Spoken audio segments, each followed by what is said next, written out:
El frío no duele. Eso es lo primero que aprendes cuando el termómetro baja de los 30 bajo cero.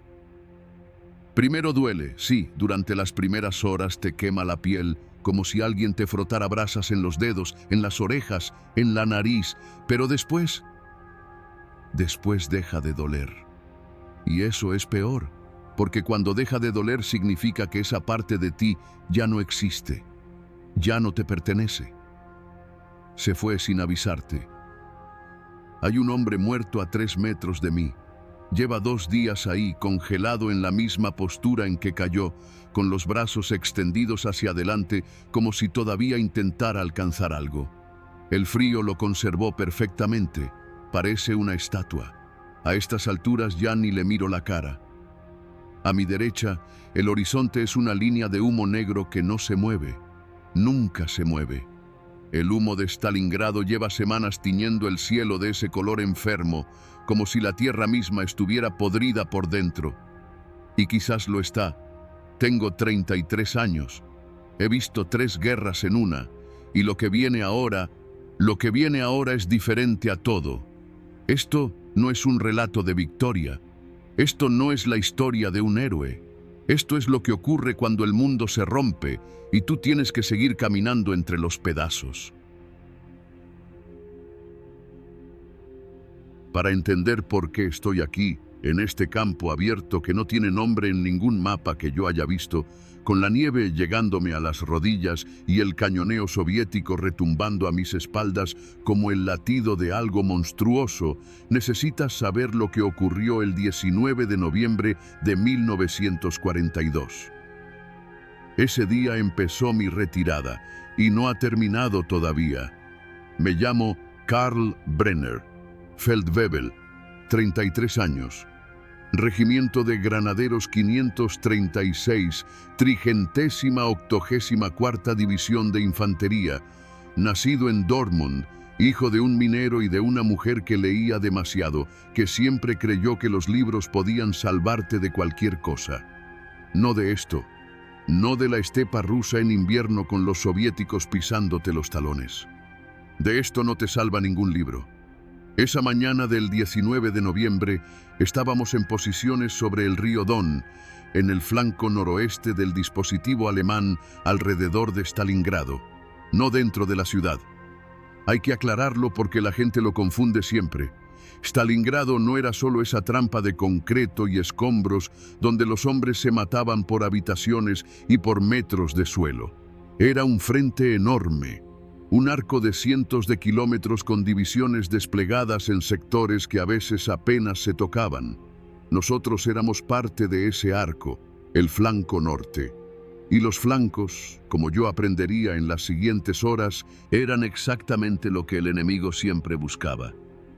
Esa mañana hubo niebla, espesa, blanca, la clase de niebla que te hace sentir que el mundo existe solamente a 3 metros en cualquier dirección y que más allá hay nada. No recuerdo con exactitud si fue antes o después del amanecer que empezaron los cañones.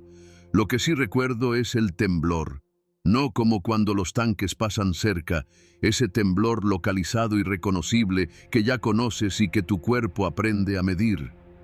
Fue distinto. Fue un temblor que venía de todas partes al mismo tiempo, como si el suelo entero de la estepa se hubiera contraído de golpe. Mi compañero de trinchera, un chico de Baviera, al que todos llamaban Mäusle porque era pequeño y callado, se incorporó a mi lado y miró hacia el norte con los ojos muy abiertos. No dijo nada. Yo tampoco. El barrage duró más de 1 hora. 80 minutos de fuego concentrado de artillería soviética sobre las posiciones del flanco rumano. Miles de cañones. Fue la preparación de fuego más larga y más densa que yo había escuchado en toda la guerra, y yo llevaba en el frente del este desde el verano de 1941.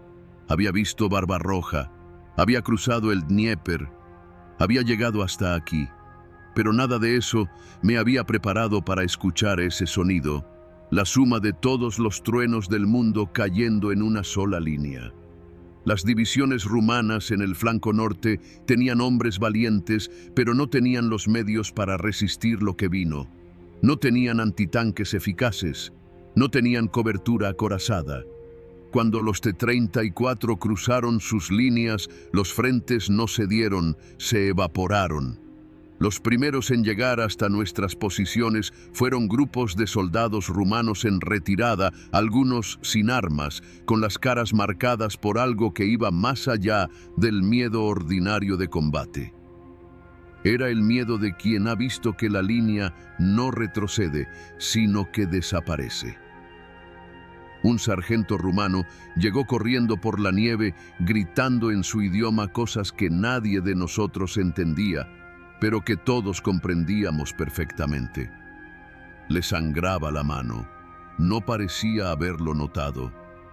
Nuestro teniente, Vogt, un hombre de Hamburgo que todavía creía que la voluntad podía sustituir a las municiones, nos ordenó mantener posiciones. Lo hicimos durante casi 4 horas más. 4 horas que en mi memoria pesan como días enteros. El frío seguía. Las explosiones seguían. Y los rumores llegaban en oleadas desde la retaguardia.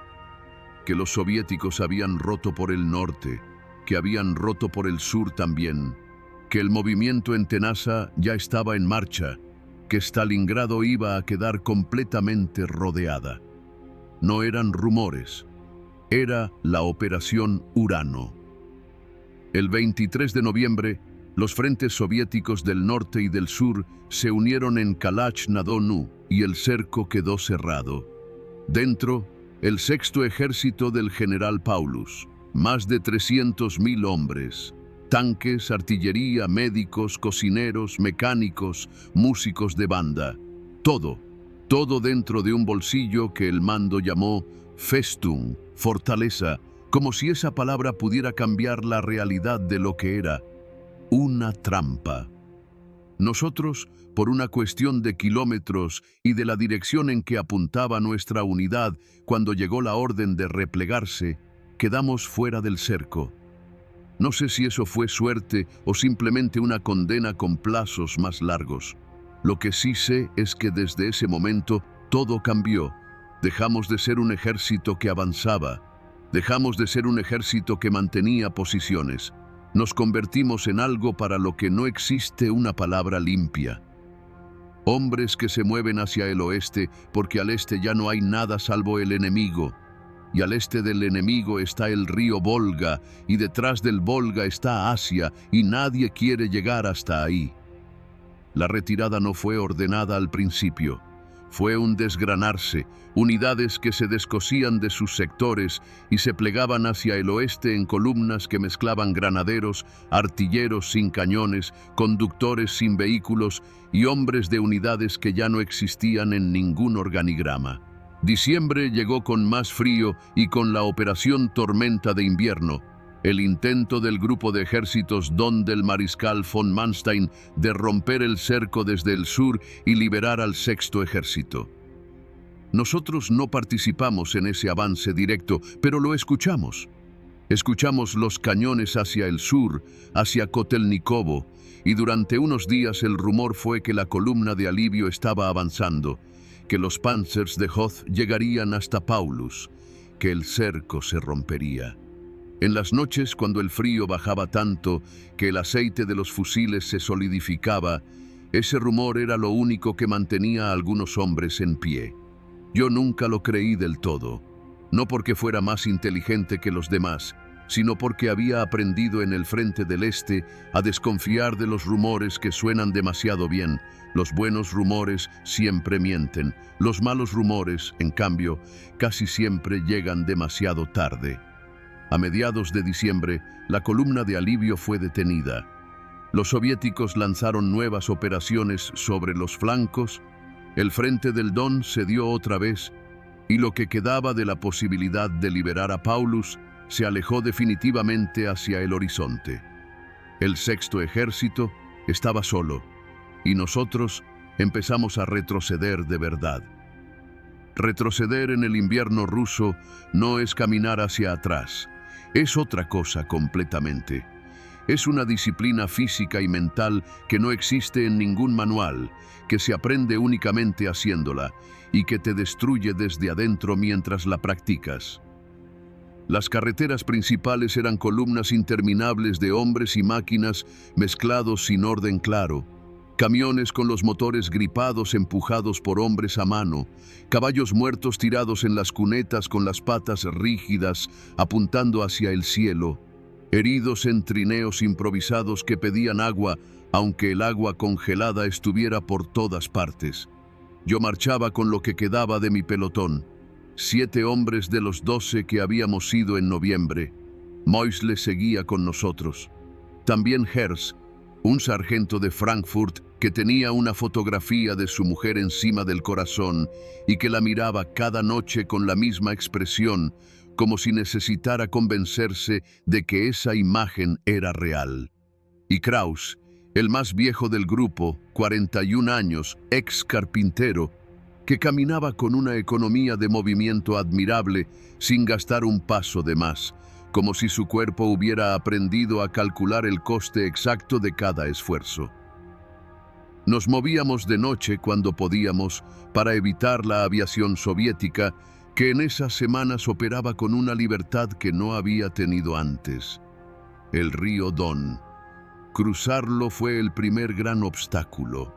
No porque el hielo no aguantara el peso, sino porque los puentes existentes eran cuellos de botella por los que intentaba pasar todo a la vez. Divisiones enteras, equipos de artillería pesada, columnas de suministros, civiles alemanes de las colonias instaladas en la región, prisioneros soviéticos que marchaban en sentido contrario, custodiados por hombres que apenas podían custodiar sus propias vidas. En uno de esos puentes vi algo que no olvidé. Un oficial de artillería intentaba hacer cruzar un obús de 150 milímetros tirado por 12 caballos. Los caballos resbalaron en el hielo de la entrada al puente. 2 cayeron. El cañón se torció. El oficial empezó a gritar órdenes y contraórdenes mientras la columna detrás de él se detenía y los hombres se amontonaban en el frío. Tardaron casi 2 horas en despejar el paso. 2 horas inmóviles, con la aviación soviética sobrevolando periódicamente. Nadie disparó esa tarde. Quizás el piloto vio la columna y decidió que ya estábamos suficientemente castigados, o quizás simplemente pasó de largo hacia otro objetivo. Lo que sea que haya pensado, esa tarde sobrevivimos. Al día siguiente cruzamos el Don y nos adentramos en la estepa del Donbass. Enero de 1943 fue el mes en que el frío decidió dejarnos sin opciones. Llegó a 40 bajo cero en algunos días. No es una cifra abstracta. A 40 bajo cero, la respiración te duele. El aire entra en los pulmones como si fuera vidrio molido. Los pies pierden la sensibilidad en cuestión de horas si no los mueves constantemente. Y moverlos constantemente cuando llevas días sin dormir bien y con raciones reducidas a la mitad es un esfuerzo que agota un tipo diferente de reservas. Las reservas que no sabías que tenías hasta que se acaban. Perdimos a nuestro primer hombre por el frío esa semana, no en combate. Sentado contra la pared exterior de una isba, con la cabeza caída hacia adelante y la expresión de alguien que simplemente se quedó dormido, se llamaba Werner Schwab. 22 años. Había llegado al frente en octubre, reemplazo fresco de algún campo de entrenamiento en Sajonia. Nunca había visto un combate de verdad. Lo mató el frío antes de que los soviéticos pudieran hacerlo. Le quitamos las botas porque las suyas eran mejores que las de Moisle, y eso fue el entierro que le dimos. No había tiempo para más, no había tierra para cavar. Marcamos su posición en el mapa lo mejor que pudimos y seguimos marchando. Ese fue el primer entierro de ese tipo. No fue el último. Los soviéticos nos seguían. No siempre en contacto directo, no siempre con unidades de línea, pero nos seguían. Había patrullas de caballería cosaca que aparecían en los flancos o en la retaguardia de las columnas, que cortaban grupos de rezagados, que quemaban las aldeas que nosotros habíamos usado como refugio para que la siguiente columna no pudiera usarlas. Hubo una noche, a unos 20 kilómetros al este de Millerovo, en que escuché disparos en la oscuridad detrás de nosotros y vi llamaradas en el horizonte. Eran los últimos hombres de otra unidad que había cruzado el mismo camino horas antes que nosotros. No pudimos hacer nada. Aceleramos el paso y miramos hacia adelante. En esas circunstancias aprendes que la solidaridad tiene límites físicos. No es crueldad, es aritmética. Si te detienes a ayudar a quien cae detrás, también tú te quedas atrás y entonces nadie llega. Era una lógica que yo odiaba y que aceptaba al mismo tiempo, y esa contradicción me acompañó durante semanas como un peso adicional que nadie podía ver, pero que todos cargaban. Hubo también emboscadas en aldeas que parecían vacías y no lo estaban. Partisanos, rezagados soviéticos que no habían podido retirarse con su unidad, civiles con cuentas pendientes. La estepa no era neutral. Nunca lo fue. Millerovo fue un nudo de comunicaciones que los alemanes defendieron durante un tiempo mientras los soviéticos intentaban cortarlo. No voy a describir esos combates con detalle porque en mi memoria se mezclan con otros combates de esas semanas y no sería honesto pretender que los recuerdo con precisión de parte a parte. Lo que sí recuerdo es el sonido de los Sturmovix soviéticos sobre la ciudad. El IL-2 tenía un ruido de motor diferente a todos los demás aviones. Un ruido más grave, más mecánico, como un tractor gigante volando a baja altura. Cuando ese sonido aparecía, aprendías a tirarte al suelo antes de que tu cabeza hubiera procesado conscientemente que lo habías escuchado. El reflejo se instala en el cuerpo antes que en la mente. Fue en Millerovo donde vi por primera vez lo que quedaba de algunas de las unidades que habían estado en el interior del bolsillo de Stalingrado y que habían logrado escapar en los días del caos inicial, antes de que el cerco se cerrara del todo. Hombres demacrados hasta el límite, con uniformes hechos jirones cubiertos de capas improvisadas de cualquier material disponible, mantas, cortinas, sacos. Algunos con las manos vendadas hasta arriba de la muñeca donde los dedos habían tenido que amputarse. Ojos que habían visto algo que los míos no habían visto aún. Fue a comienzos de enero, en algún punto entre Millerovo y el río Donets, donde la 384ª División dejó de existir como unidad coherente. No hubo una orden formal que yo haya escuchado, o si la hubo, no llegó hasta mi nivel. Simplemente llegó un momento en que el regimiento dejó de tener mando efectivo, en que las compañías operaban de forma autónoma o directamente eran absorbidas por otras unidades que pasaban por el mismo camino. A mi pelotón nos asignaron temporalmente a un grupo de combate formado con restos de varias divisiones, comandado por un teniente coronel cuyo nombre nunca supe con certeza, porque todo el mundo lo llamaba simplemente el Oberst, aunque técnicamente no lo era. Era un hombre metódico, frío sin ser cruel, que tomaba decisiones con una velocidad que en otros habría parecido imprudencia y en él parecía experiencia. Bajo su mando cruzamos el Donets.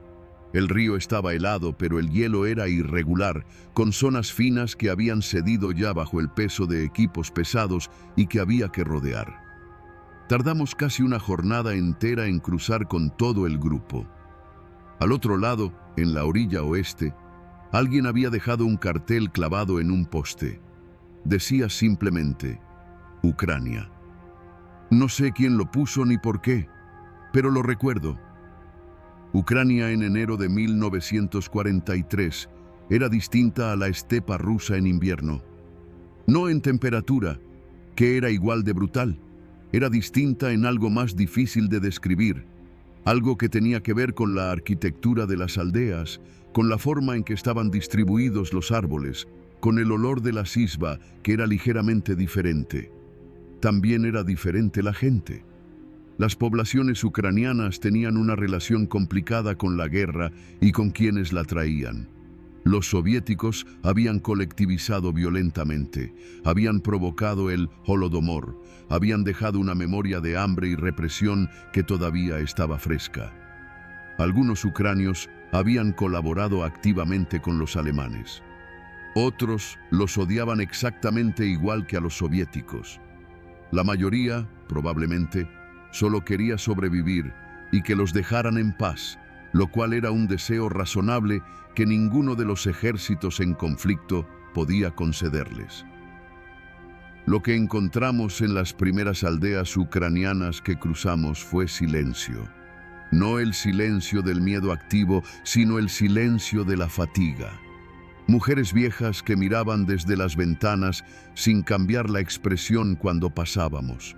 Niños que observaban con esa atención sin adorno de los niños que han aprendido a leer el peligro antes de saber leer palabras.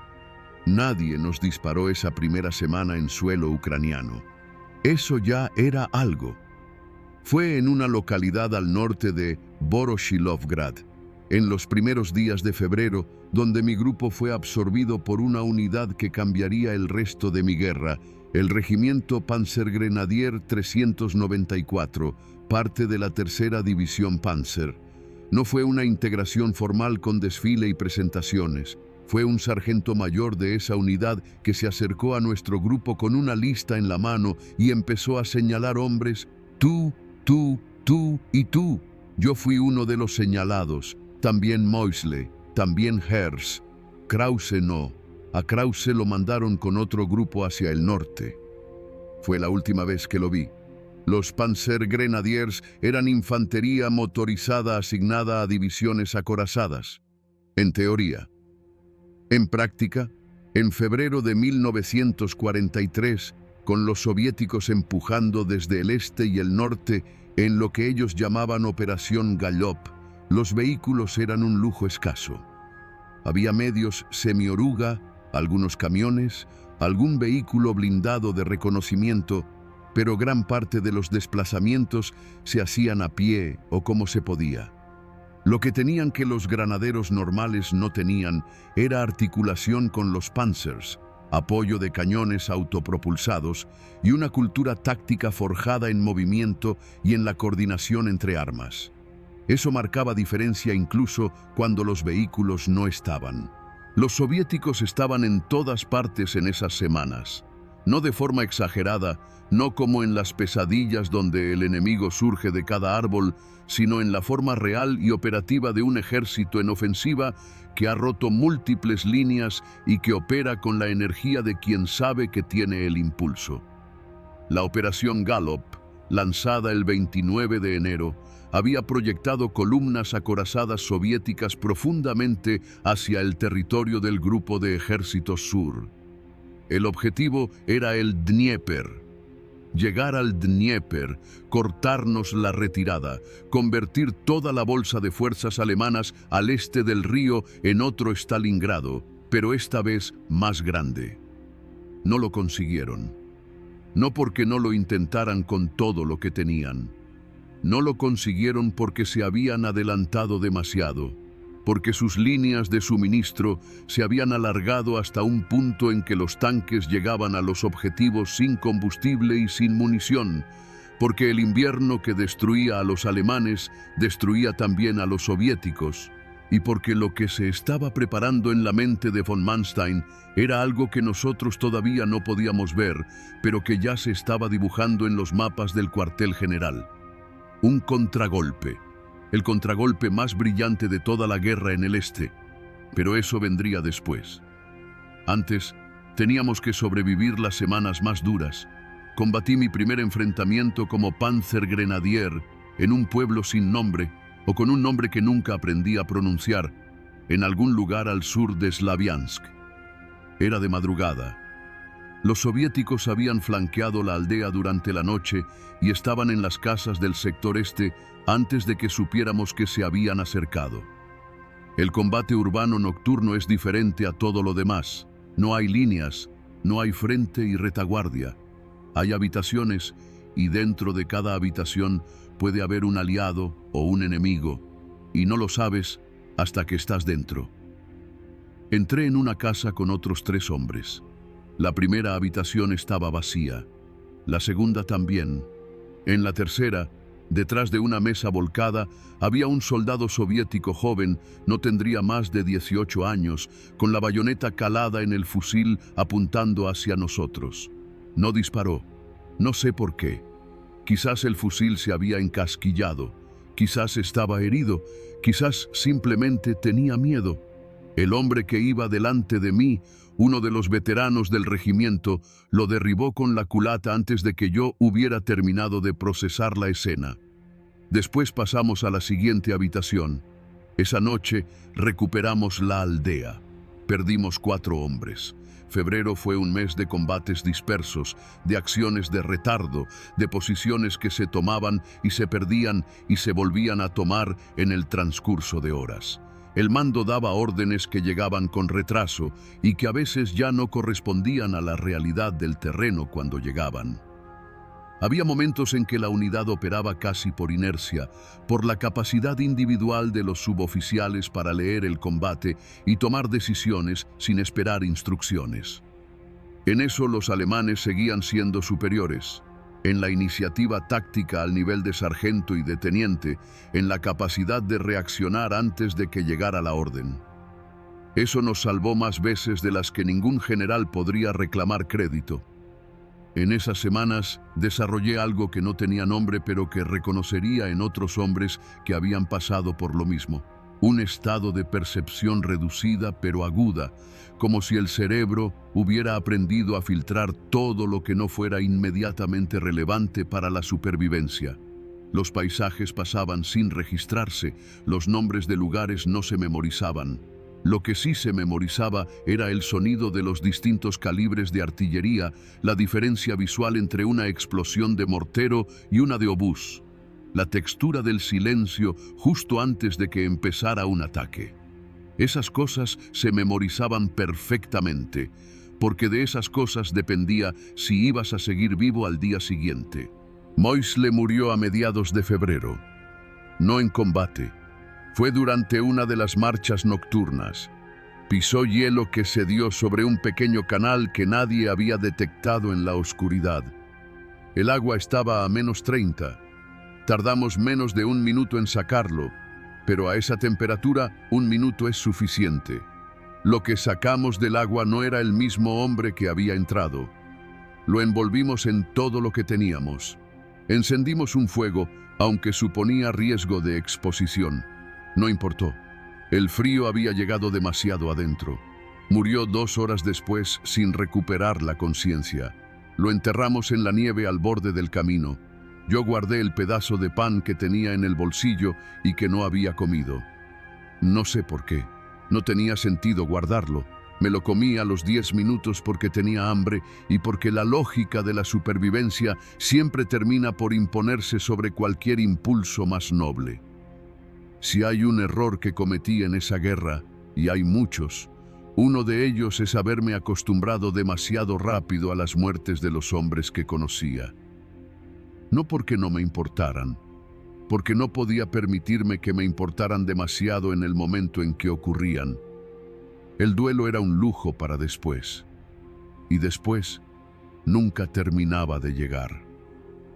A finales de febrero, en algún punto al suroeste de Isium, me encontré con algo que no esperaba encontrar: la primera división Panzer SS Leibstandarte en posición defensiva. Era la primera vez desde hacía meses que veía una unidad que no estuviera en retirada, que no tuviera esa expresión de agotamiento acumulado que yo había aprendido a reconocer como el signo definitorio de esa fase de la guerra. Los hombres de la Leibstandarte estaban en posiciones, sí, pero estaban en posiciones con una solidez diferente, con artillería real, con comunicaciones funcionando, con reservas acorazadas. Era como ver a alguien que había comido bien en los últimos días después de meses de convivir solo con esqueletos andantes. Herz me miró cuando entramos en la zona de esa unidad y dijo algo que no olvidé. Parece que alguien por fin sabe lo que está haciendo. No era exactamente correcto, era más matizado que eso. Lo que estaba ocurriendo era que von Manstein había conseguido convencer a Hitler de que le dejara dirigir una maniobra de repliegue elástico seguida de un contragolpe en el momento oportuno. Y ese momento se estaba acercando. El frente soviético se había extendido demasiado. Sus columnas acorazadas llegaban a los objetivos vacías. Sus líneas de suministro eran una línea fina y frágil. Y los alemanes, que habían retrocedido hasta casi el límite de lo sostenible, iban a golpear. Pero antes de que llegara el contragolpe, el último empujón soviético tenía que pasar por encima de nosotros. Y eso fue lo más duro de todo. Los primeros días de marzo, al sur de Kharkov, en la región del Donetsk, la ofensiva soviética llegó a sus últimas jornadas de impulso real. Las columnas de tanques que habían avanzado tanto estaban ya al límite de su capacidad logística, pero eso no significaba que se hubieran detenido. Significaba que llegaban reducidas, con poca munición, con los motores al límite del mantenimiento, pero llegaban. Y cuando un T-34 llega hacia ti con poca munición y con el motor al límite, sigue siendo un T-34. Y un T-34 en la estepa, contra infantería sin antitanques suficientes, sigue siendo una sentencia. Recibimos posición defensiva en una línea de casas al borde de un pueblo cuyo nombre leí en el mapa de nuestro oficial y que empezaba con una V que yo no supe pronunciar. La posición tenía un canal adelante, congelado pero visible, que haría desacelerar a los vehículos. Teníamos una pieza PaK-38 de 50 milímetros en el flanco derecho. Teníamos un par de Panzerfaust en manos de hombres que los habían usado una vez en entrenamiento. Teníamos nuestros fusiles, nuestras ametralladoras y las granadas. Y teníamos ese frío que a estas alturas ya era casi un aliado, porque hacía que cualquier cosa que no implicara quedarse quieto pareciera razonable. Llegaron al amanecer. 3 T-34 en línea, con infantería soviética marchando a ambos lados con sus uniformes blancos de invierno que los hacían casi invisibles sobre la nieve.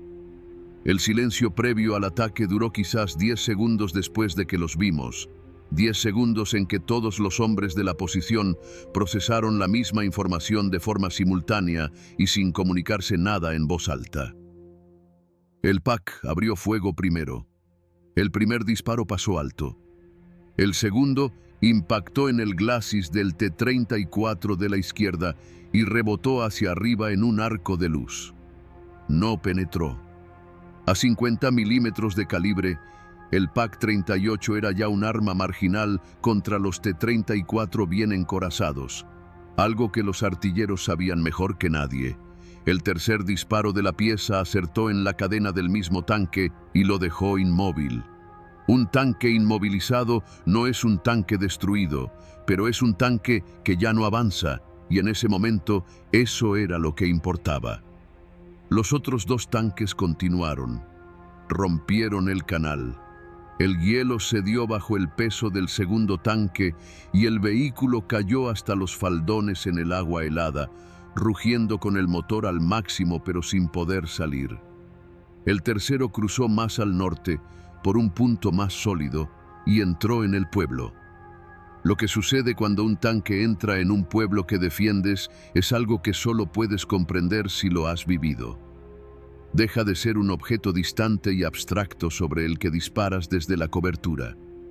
Se convierte en algo que existe en tu mismo espacio, que gira en las calles angostas, rompiendo las esquinas de las casas con el casco, que aplasta todo lo que hay bajo sus cadenas, que dispara a bocajarro y cuyo chorro de llama puede entrar por cualquier ventana.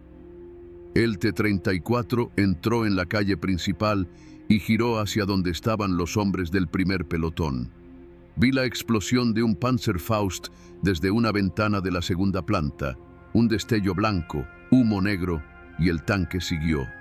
No había penetrado. El Panzerfaust había fallado el ángulo o había golpeado en un punto desfavorable. El tanque aplastó algo que estaba en la calle, no sé qué era, y siguió girando. Fue Herz quien lo detuvo. Con el segundo Panzerfaust. Acertó en el lateral, en la zona entre el casco y la torreta, en ese ángulo que los artilleros antitanque aprenden a buscar, porque ahí el blindaje es más delgado. Vi el flash, vi el humo. El tanque se detuvo. La escotilla de la torreta se abrió y salió un hombre que empezó a correr. No llegó lejos. No hubo crueldad en eso, solo la mecánica del combate. La infantería soviética que había venido con los tanques atacó las posiciones durante casi 4 horas. No en oleadas masivas, sino en grupos de 8 y 12 hombres que se coordinaban bien y que usaban cada pliegue del terreno disponible. Eran soldados buenos, eso hay que decirlo, porque hay una tentación de los supervivientes de describir al enemigo como inferior o torpe, y esa tentación es una mentira que hace que la sobrevivencia parezca inevitable cuando no lo es nunca. Eran soldados buenos que tenían menos munición de la que necesitaban y que estaban al final de una línea de suministro que había llegado a su límite. Los repelimos. Perdimos a 2 hombres más. Herz sobrevivió. Cuando el combate terminó y el pueblo quedó en silencio, con humo saliendo de las casas dañadas y el T-34 destruido en la calle todavía ardiendo con un olor que se instala en la memoria de forma permanente, me senté en el umbral de una casa y encendí el último cigarrillo que me quedaba. Era un cigarrillo soviético que alguien había encontrado en el bolsillo de un prisionero y que había pasado por 4 manos antes de llegar a las mías. Sabía a tabaco malo, fue lo mejor que fumé en toda la guerra. Al sur de Kharkov, en esos días, el frente era un mapa que cambiaba de hora en hora. Las posiciones soviéticas, que parecían sólidas por la mañana, se habían evacuado para el mediodía, porque las columnas acorazadas habían seguido avanzando sin esperar a que la infantería consolidara. Era un frente poroso, lleno de huecos, en que pequeños grupos de soldados de ambos lados se encontraban en puntos inesperados y el combate ocurría a escala de pelotón y de sección, no de división.